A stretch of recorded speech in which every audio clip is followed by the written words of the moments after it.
Brandon Sanderson might be the biggest modern day fantasy author, and by far his biggest series is the Stormlight Archive. So, now that the 5th book is coming out, there's a lot of talk of what's going to happen in this final book, in Era 1 of the Stormlight Archive. And just at the start of August, I was over at Worldcon, and in Worldcon, if you went up to the Gland stand and you said the first ideal, they gave you a teaser, an official exclusive teaser for Wind and Truth that includes the prologue and first 6 chapters. So of course, I'm going to have to read it. I'm so excited for this book. This video will include some minor spoilers for the Stormlight Archive and also the first 6 chapters of Wind and Truth. However, you can now read, I think, the first 6 chapters, possibly more, online on Brandon Sanderson's website, which I will leave linked below. So if you want to go read them first and then come back to the video, you can do that. Let's get to reading.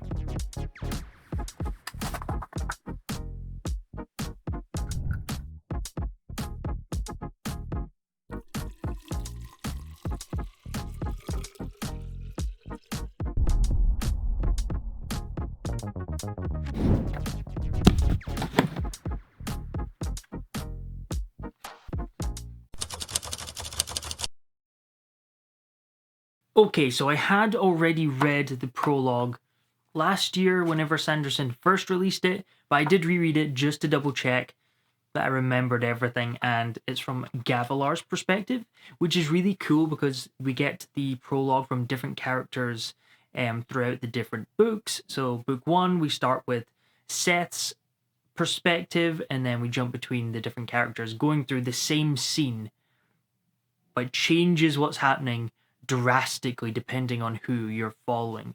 So seeing it from Gavilar, who's kind of the main person in this scene, and seeing the whole thing from his perspective was really interesting. The big Cosmere nerds will be able to really delve deep into all the things that he says and hints at, probably better than I can, but it was cool to see some of who he's in contact with, like Thydakar, who, if you know, you know, we kind of know who that is, and also some of the other people. I don't know how much of this I want to give away. It's out. It's heralds and things that he speaks to.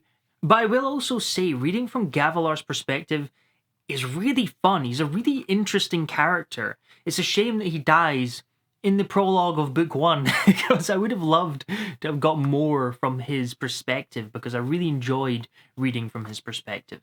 He's kind of got this evil self-righteousness, but he's also quite funny. There was a joke about Dalinar in the start that I found quite funny. However, he's also awful to Dalinar. I don't remember if we've been told this, but I really want to know where Gavilar got a lot of his information, especially his connections to people like Thydakar, and also some of the other people like Risteres. Where did he make these connections? How did he connect to the Stormfather? Where did he get this information from? I might be missing something. Like I said, I love the Cosmere, but I am not very good at keeping up with all the different intricacies and all the things going on behind the scenes of the Stormlight Archive. If you want a full in-depth kind of breakdown, I do recommend channels like the 17th Shard, and also Bookborn does a ton of amazing Cosmere content. So if you want to delve deep into kind of like the Easter eggs and the connections to all the different series, definitely check out those 2 channels. But yeah, time to delve into some content that's completely new with Chapter 1 of Stormlight 5. No, I'm not having this. I am not having this. Sanderson is trolling us. This isn't cool. So the start of Chapter 1 is Kaladin felt good. That is the first line of Chapter 1 of Stormlight 5. Not great. Not after spending weeks in an occupied city. Not after driving himself to physical and emotional exhaustion. And then there's a spoiler line after that. He's trolling us. So, a little bit of context. There are so many theories that Kaladin is going to die in Wind and Truth. And the reason for that is we know that this is the end of an era for Stormlight. This is a 10-book series, and this is book 5. and there's going to be a time skip and a big gap between 5 and 6. So lots of people are saying we're going to lose some important characters. And kind of the two you hear the most theories about is Kaladin and Dalinar. They're kind of the main characters, along with Shalon, but I've not heard as many people think that she's going to die. I do feel like there's still room for her character to grow, lots of different arcs you could take her on. However, both Dalinar and Kaladin do feel like they've had complete arcs as a character, or at least almost complete arcs as a character. So the fact that he's starting Chapter 1 with Kaladin felt good is just so, okay, just as he feels good, that's when you're going to kill him off? There's no way he's not aware enough that he did that on purpose. He definitely is trolling us. It just makes me think of that meme of a reader sitting reading a book saying, "Oh, I love this side character. I'm so glad we're getting to spend all this time with them. And it seems things are going really well for them. And we're getting a lot of their backstory." And then it just has a writer in the background sitting with a smile on their face because they know with that extra page time is just to make the death more impactful. That's how this feels. This feels like a cruel joke. In Sanderson, I'm not playing your game. That's not a cool way to start the book. I don't like it.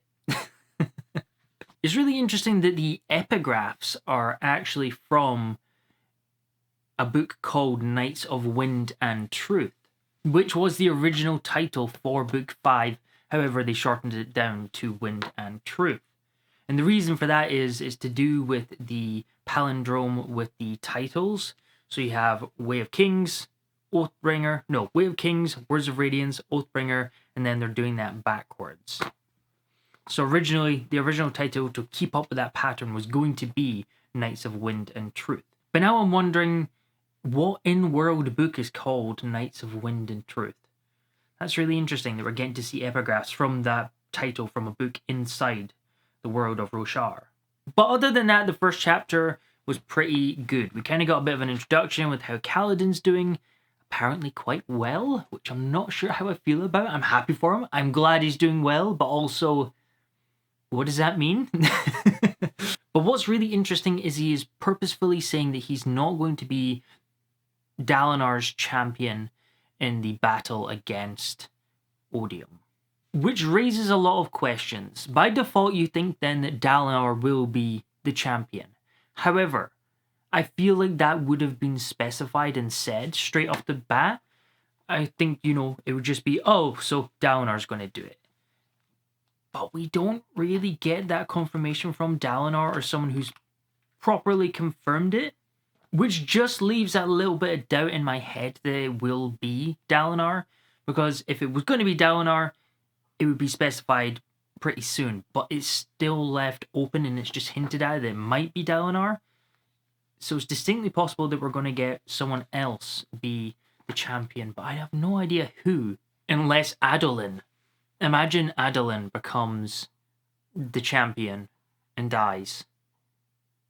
That would be brutal. That could be a really interesting idea. I can't see Shalon doing it, as she's not a head-on fighter. She's very much with the sort of veil personality and such. She's a lot more attached to sort of the underground, more subterfuge type plot lines. But yeah, could be Adolin. That'd be interesting. Okay, so I read chapters 2 and 3. This is where things are starting to really pick up. We're starting to get some inciting incidents, and we're starting to kind of see where these point of view characters are going in this book. So first of all, Kaladin. I will say I was a little concerned with chapter 1 when we saw him happy. However, I do think seeing him kind of a wee bit more happy and relaxed and spending time with his family was really, really sweet. I really enjoyed that. I'm glad he's managed to have this moment before the chaos probably that will ensue in this book. Kaladin deserves a happy ending. At this point, I don't think he's going to get it, but I would love for him to get a happy ending. That would be amazing. Sanderson, be nice to our boy Kaladin, or there will be riots.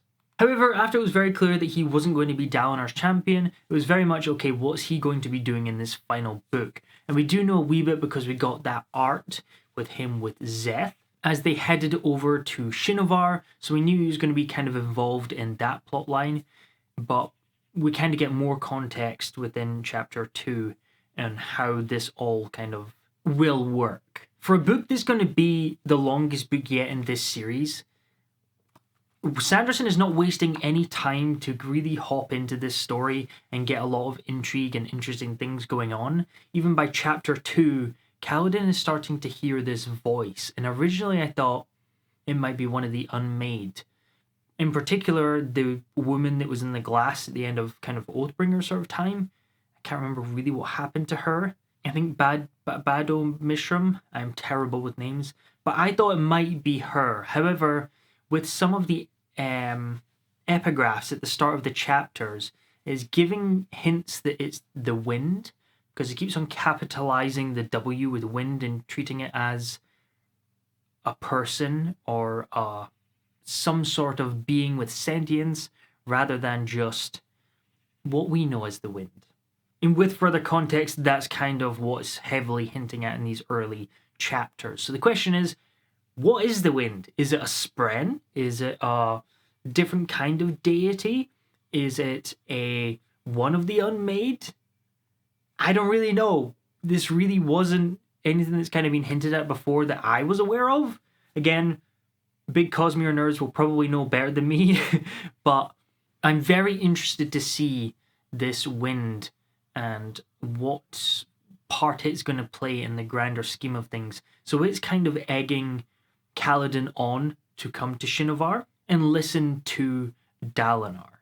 So I'm hoping we're going to get a Dalinar chapter soon. We've not met him yet in the first 3 chapters, but I assume we'll get a chapter from him soon.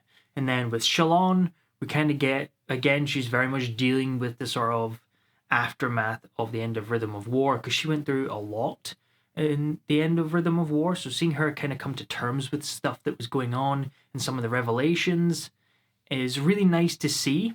However, as I just said, Sanderson is not wasting any time. Chapter 3, we're already given a lot of new details about the Cosmere and what's going on with Shalon's story, and also what she will be doing in this book, and it's to do with the spiritual realm, which is really interesting, and very much tied into the Ghost Bloods and what they want out of this whole situation.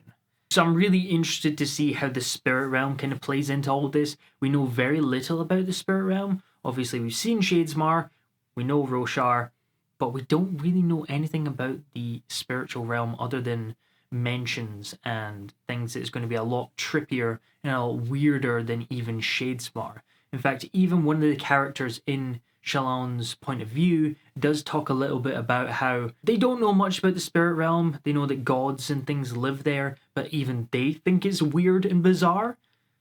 So it's going to be interesting if it's somewhere we can visit, which up to now I thought was impossible, and I think the characters even currently think it's impossible, but it's kind of leaning towards it being a possibility. If gods live there, then surely people can appear there too.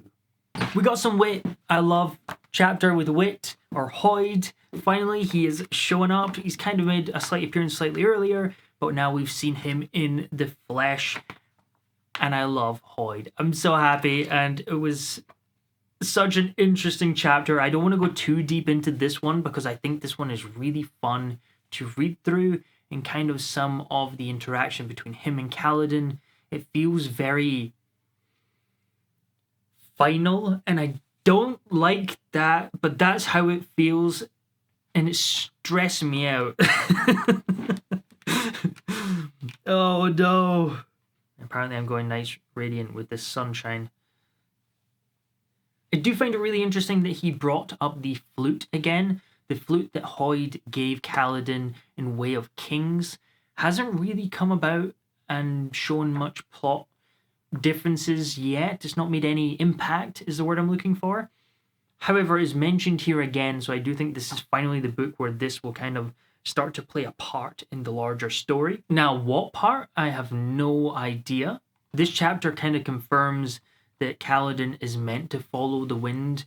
Hoyd talks about the wind and says it's something that you should really listen to, and it's kind of prompting him and Syl to go towards Shinovar for Dalinar to help with some of the Herald things that are going on there. However, even Hoyd makes it very clear that he's not coming back to become this champion and really help Dalinar. He's going there for other reasons tied to the wind. And on top of this, just to make things more interesting, the epigraph for chapter 4 does capitalize Storm as well, as if it is a person. The wind stops talking, not because of odium, but because of people who began to fear her, or to worship the storm instead. Now, does that mean the Stormfather? So does that mean the Stormfather and the wind are kind of, they go head to head and they're kind of against each other?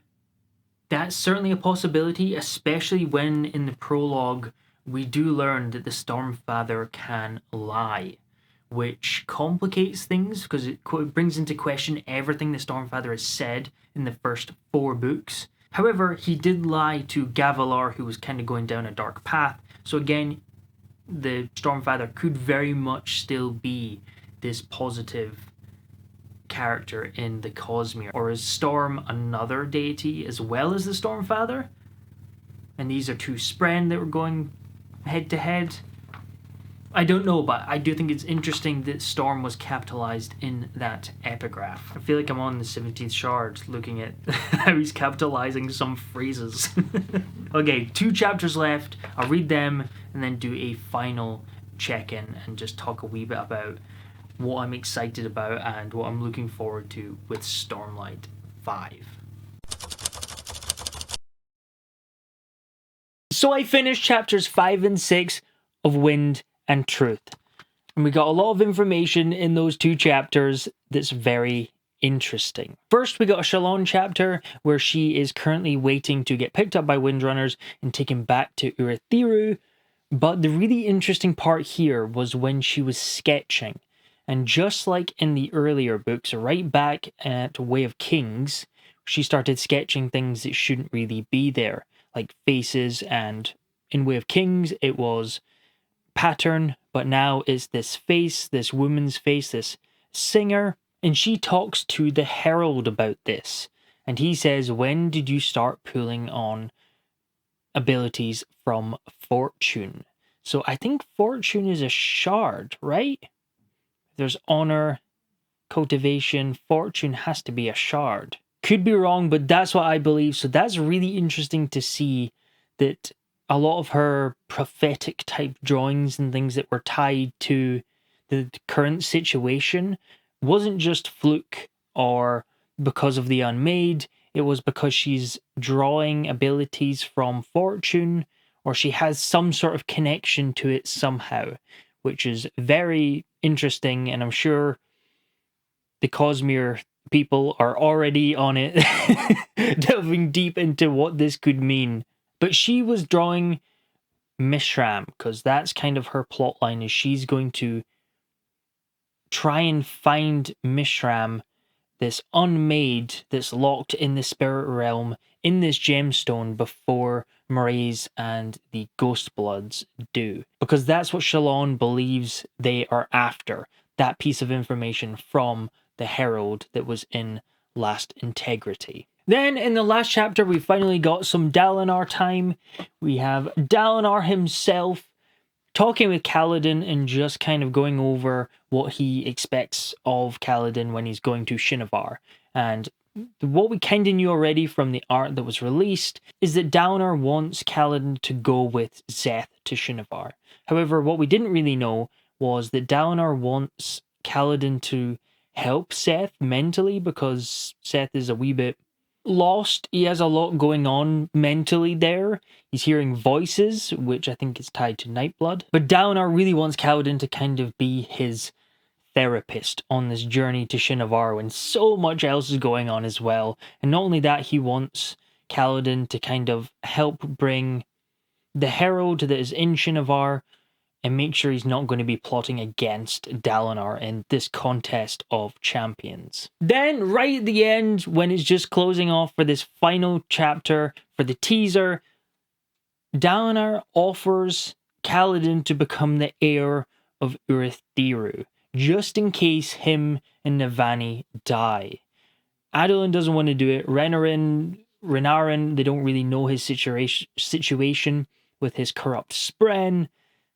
And they kind of want it to be a Knights Radiant, so they offered it to Kaladin, which is a big deal to be offered Urithiru. Kaladin was pretty skeptical about the whole idea, so he's not said yes yet. He said he would think on it, but I do think this is a very important little detail. It's very interesting. This kind of ticks more into Kaladin's going to survive Stormlight 5 camp, which I like. Because it'd be quite cool if after this sort of time gap, he's the one that's running Urithiru, because I do think that Dalinar is probably going to die in this book. Or at least one of them will. And now I just want the full book, please, Sanderson. Can't wait till December for that. However, Sanderson is releasing chapters regularly online on the build-up to release, which I will leave linked below if you want to read along. I can't get over that Sanderson is trolling us with that first chapter. I mean, Kaladin's doing well. Come on. Come on, man. So let me know in the comments below, have you read the opening chapters for Wind and Truth? Are you excited for the book when it comes out in December? And also, what's your theories? Let me know. What do you think is going to happen in Wind and Truth? Who's going to survive? Who's going to be the champion? Is it going to be Dalinar? But thank you very much for watching. Outro.